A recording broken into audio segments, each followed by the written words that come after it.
Jim Pinkham at MarineMax Lake Norman. We've got a 2024 Sea Ray 23 SPX back on the swim deck. That'll actually drop down into the water, allow you to sit on it, put on your wakeboard rack, surfboard, anything like that. We have a flip up backrest. It'll go here, sun pad.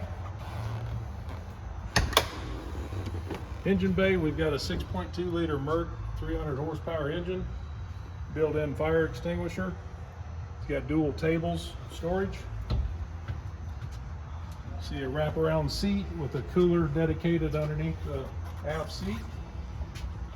This has got the water sport tower with the integrated bimini top on it. Dashboard, we've got an in-screen Simrad chart plotter with all full data of your engine. Captain chair with bolster seat. We've got a head area on the port side. Flip-flop seat for the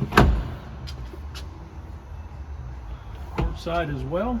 Face aft. Moving up into the front, we've got bow seating, anchor storage locker, twin speakers, grab handles for your passengers. This will be the 2024 Sea Ray 230 SPX. Come by and see us at Lake Norman.